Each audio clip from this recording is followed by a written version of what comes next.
Previously, we restarted ESO in 2025. With that video, we hit about 90,000 views. Damn. And if you've followed this channel for longer than a year, well, you know I suck at capitalizing on popularity. Until now. This time it's different. This time, I am restarting on my old account. Wait, what? No, seriously, I realized that I didn't have really anything in my old account. Like, I genuinely think I'm stupid because I've done nothing. I have a couple of mounts and allies and really just a crafter, so I was like, hey, you know what? Let's return and let's pimp it out. But there's a catch. We will no longer be touching the healer. Yep, that's right, I banned it. Well, not really, but you know, I've been too comfortable. I've been living life very easy. And I wanted to live on the edge, and so what's more terrifying than playing a tank? So welcome to this episode where I quit healing to play tank in Elder Scrolls Online. By the way, before we begin, I do want to say that I was actually leveling up another healer and was gonna make a video about healing and this and that, and then I said I'm gonna scrap the idea because I thought of something better. This freaking video. So if you like it, if you enjoy it, please comment, like, share, and subscribe. I'd really appreciate it because, well, the community here is kind of badass and I want to stick around. As you can tell, I have a lot of characters, and for some reason, goddamn, why do I have so many wardens? In all reality, they get deleted later on, so don't worry about it. I also am in pain from doing that, but we're gonna ignore that for now. I'm gonna go ahead and give you the quick spark notes. I made multiple tanks, and I ended up hating them all. Why? I don't know. Maybe it was because I had so many characters already, the burden of choice actually caused my downfall. Not only that, but you know how I am. I hate their names, I hate their background, and I need that fixed. And so, after many iterations later, we finally came up with this guy, Uari of House Kalithos. Holy shit, that took so long. Alright, Uari of House Kalithos. Just make sure he looks good. I wanted to pay respect to the original character that started this whole adventure, and although we won't be seeing him anytime soon, mainly because he's in another account, well, we can at least live on by giving our character a stupid background. Basically, my character is a dark elf, who ended up hearing the stories of Sangin Kahar Kalithos, the original Khajiit, the badass, and well, this dark elf decided, hey, I want to make a house dedicated to this cat that we worship. That's right, my character is a worshiper of the Khajiit. And like that, I think I've set a trend for all my characters to have House of Kalithos in their name. So we start the game. We actually did start doing the story. That's right, we were listening to it a second time, maybe seventh time. It was getting quite painful at this point. So after finishing the initial startup of the quest and saving Dumbledore, we got ourselves to go over to the Mages Guild and the Fighters Guild to pick up both skill lines, because we're not going to do the story and level up, we're just going to level up. Yep, it was painful. But with all the knowledge we gained last time, we built a Heartland Conqueror set, we have a bunch of potions, and we put ourselves to work. It still took a couple hours, but we made it happen. As we were running in circles in Craglorn, I was doing my best to learn all the skills I was getting and really understanding the morphs. Finally, for the last few levels, my brother decided to do me a solid and help me out by going to Black Rose Prison, and it went by relatively quick. It was about an hour's worth of grinding. I think you're level 50, aren't you? Yeah, I'm level 50, we're done. Now, I will say, in my other account, I reached around CP champion points level 200 something. And, you know, I could have kept going. I would have probably been able to get around my CP level, but I just, like I said, I've already used up so much money. I didn't actually want to get rid of everything. So once we came back to this account, so now we have 750 points that we can use. So all cool, not really that different. Yeah, it doesn't really change much beyond the fact that I've done this before. And leveling sucks regardless. It really sucks. So to make this fair and not butt pound the living ever crap out of the content, I said, you know what, let's get naked. Yep. So I made sure to run it back to Canarthy's Roost, put in some champion points, mainly to get loot. You guys know I love looting. I just love plants and rocks, and now that makes me sound like a drug dealer. I also turned to a life of crime because it was the easiest way to actually get any sort of armor and weapon, considering I had nothing to use right now. Lore-wise, for my character, it just makes sense for him to be in the Aldemiri Dominion. The fact that he has a cat helmet, well, that says enough for how much he loves the Khajiit. So I ran around Canarthy's Ruse doing quests, leveling up, getting whatever I could, until I knew I could do a dungeon with the sword and board. Now this wasn't going to be the greatest tanking in the world, but I mean, hey, we gotta start somewhere. Luckily, Banished Cells 1 is quite easy, and speaking as a healer, I mean, I'm already used to faster Q times in a DPS, but the tanking, god, that's on another level. That is just instant. The beginning stages of tanking, I would say, is less tanking, and to be quite honest with you, I was just a bag that gets hit by monsters and I just aggro them. I did not provide any buffs, I did not have anything to buff people with. It was all around kinda sad and pathetic, but we were gonna make our way up to it. The bad part is I didn't know where to start. I only knew about ebony armor and the fact that it can give you more health. That's kind of like the first thing I saw, and it wasn't until really my brother was just like, look, you're just wasting your time. You want to make a YouTube video or not? And I was like, you know what? Let's take this a little more seriously. And we looked up Hyperoxeus's guide in the beginner builds and just looking at everything that he has to offer. And we set upon 3 sets that I learned very quickly that would be easier to do rather than crafting a set, because it was just going to be out leveled anyways. And that was going to be the Turning Tide set, the Crimson Oath set, and then the Tremor Scale. Before I should do these dungeons, I thought, hey, maybe I should have a long range taunt, because currently I only had my Pierce armor, which was not the best when it comes to trying to get things farther away, besides using chains. So we pulled up to the Undaunted, we got ourselves a couple pledges, and luckily it was some easy stuff, so it was not going to be hard to do at all. Low-key, probably more so got carried here. To recount a little bit of my early tanking days, I'm just going to say, goddamn, it was rough. I was not the best, my resources got drained quickly, and my gear was ass. It was all around not that great, but in general, I also wasn't really doing anything too difficult that really required me to actually tank. I will say, by being a tank though, it did heighten my senses in terms of where I should position stuff, where people should be. I started noticing little intricacies that I would have never noticed as a healer. And this is just the beginning. It actually gets and expands way more as we get through the game, but that's where I'll leave it for now, and we'll continue on with us getting Turning Tide. So Turning Tide is the first early set that I wanted to get. You get it from Shipwright's Regret. It really is not difficult. First of all, I would recommend this for everybody is to do the dungeons on normal. I did it on normal, and I wasn't going to do it on vet, because vet, it's just going to take much more, it's going to be longer. It was just not worth it for trying to get the gear set itself, so I just needed 5 pieces of clothing and I was going to be fine. Now, I'm not going to lie to you, I did have 4/5 of the gear set already in my sticker book. So what does that mean? That means that my crafter is able to just go ahead and transmute out the set that I already have in my sticker book. The sticker book, basically, if you deconstruct the items that you get from the dungeons, it will add it to your sticker book. That way you don't have to worry about refarming it. You already have it forever and you can craft it whenever. And this way it also gives you a chance to get all the other gear sets that you haven't acquired. It just makes farming faster. Back in the day, I remember you had to, you really were screwed. It was luck of the draw. At least on this one, it makes it a little shorter. Like I said, I have 4/5 of it done. I just needed 1 chest piece and that was it. And lo and behold, by doing my 1 dungeon on normal on Shipwright's Regret, and we managed to get it. So before you get mad at me, don't worry, because this was the only time I got lucky. Because next up was Crimson Oath. And when I tell you that I've done 0 Dreadseller, I've done 0 Dreadseller. So that means I had to farm every single piece from that. And well, let's just say it was a lengthy process. Alright, so since we were talking about the sticker book, I didn't want to be an asshole and just leave you wondering what the hell is going on, because most of you are probably new and or haven't even played the game. So basically this is what I'm talking about. If you go to collections, you go to set items, and then you head down over to dungeons. In our case, it was a DLC dungeon, and like I said, it's whether it's the Dreaded Cellar or Shipwright's Regret, it'll tell you all the armors that you can get. You can look at every single one.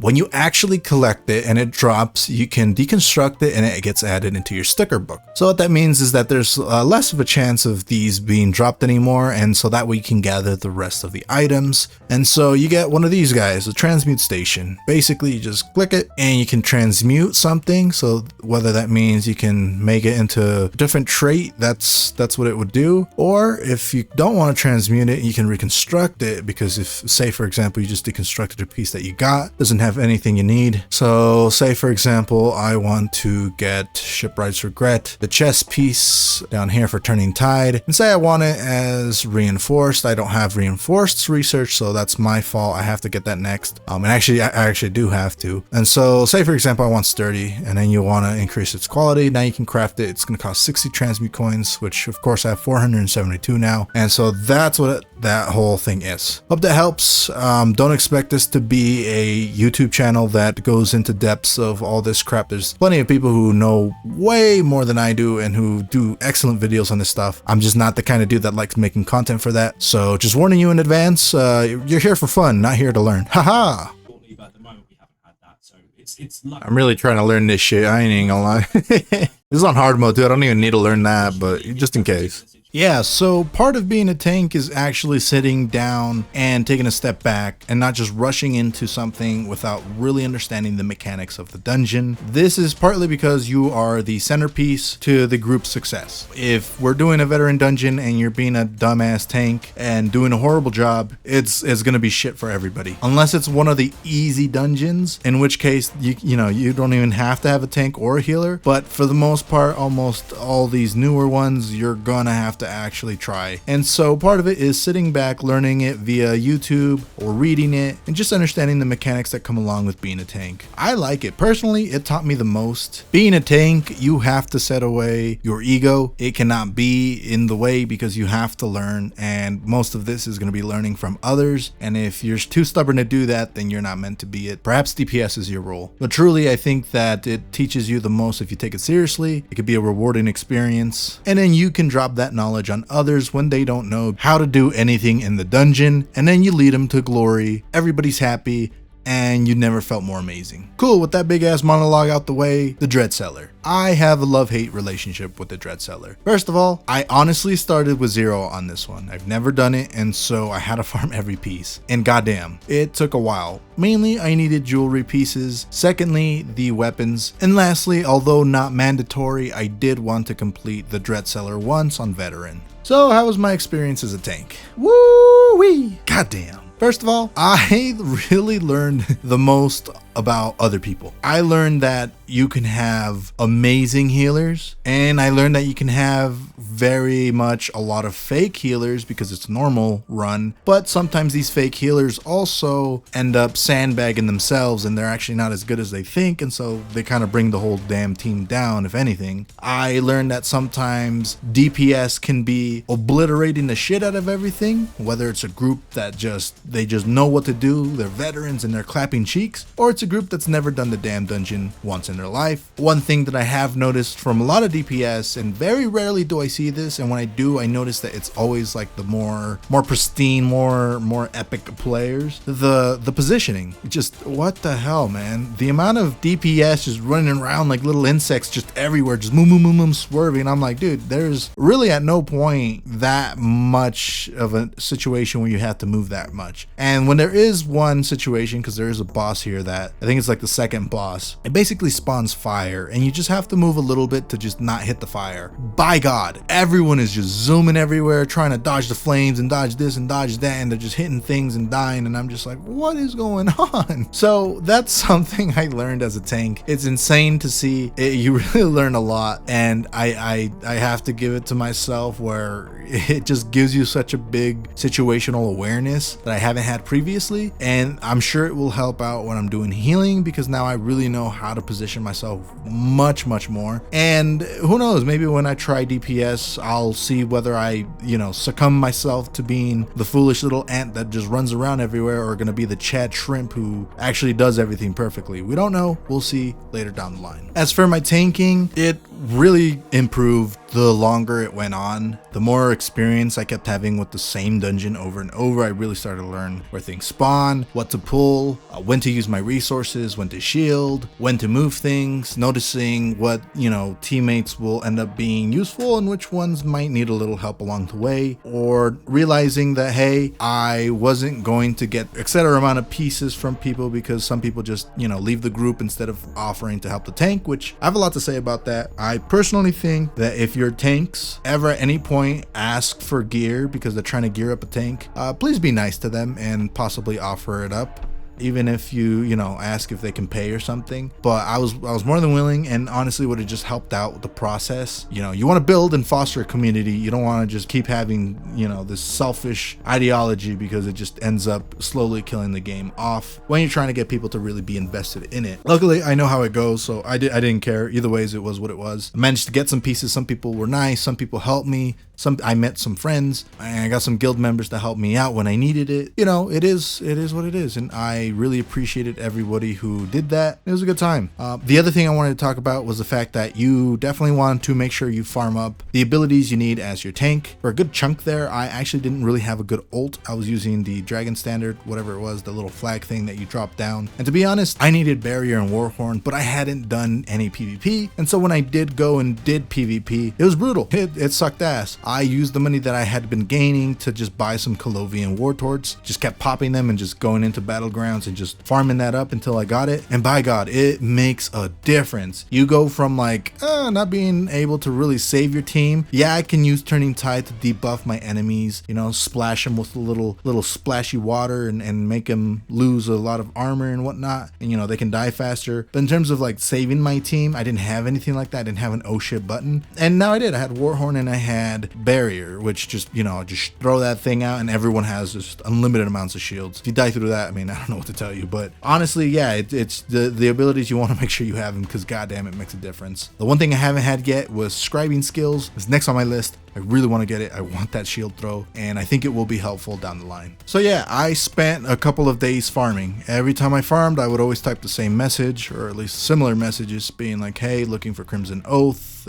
these certain pieces, appreciate it. And then we went on and did the dungeon. Some people helped, some people didn't care, some people disbanded. It is what it is. Finally, after accruing just about everything, there was truly one last thing I have not gotten to this day, and I'm still suffering through it, man. My freaking Crimson Oath Ice Staff. It just does not want to drop for your boy. I still haven't gotten it. When I release this video, I probably still won't have it. So that is something I will be farming, and that is something that we're going to continue going, because this is going to be a longer adventure compared to my healer, because I think this tank can actually, there's much more content for it. But I also went ahead and just said, screw it, I'm going to also get Tremor Scale. So I managed to get that headpiece by doing the Veteran Dungeon, Volenfell. It really was not difficult at all. It was just more confusing because my quest glitched out halfway through, and so I didn't know where to go, so it was tripping me out. Also, you want to make sure you do your Undaunted quest just to get those keys, because I got the shoulder piece. Luckily, it was just one chest and I ended up getting it, so that's all I cared about. I put it on, and now, yeah, I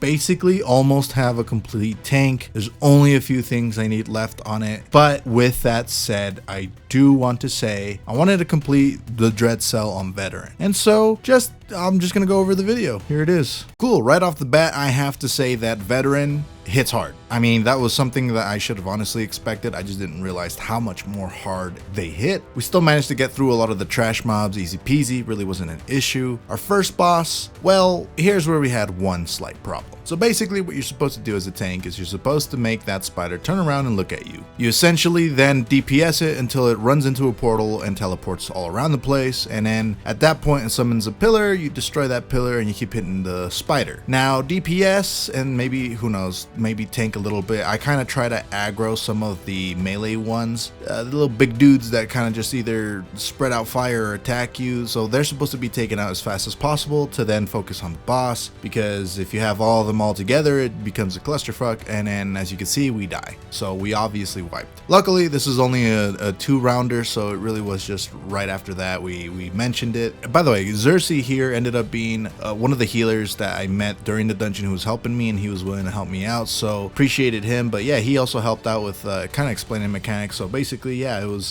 just, we needed to do that, we fixed it, and then the first part at least was finished. The second boss, so again, this is one of those where you kind of just aggro and then make sure that you aggro the Atronachs and you smack them whenever they spawn stuff, and you try to avoid fires. Really shouldn't be too difficult in terms of like avoiding fires. You kind of just stick around and try to just move it. There is a phase where he starts spawning some red skulls. You block it, you roll, you try to get not hit by that because it chunks the living crap out of you. At the same time, there will also be spawns of like little red skeletons, so if possible, what I noticed that kind of helps is if you're closer to me, the tank, so that I can, whether it's grappling it or trying to taunt it, if everyone's like a mile away and running around, it gets worse and worse.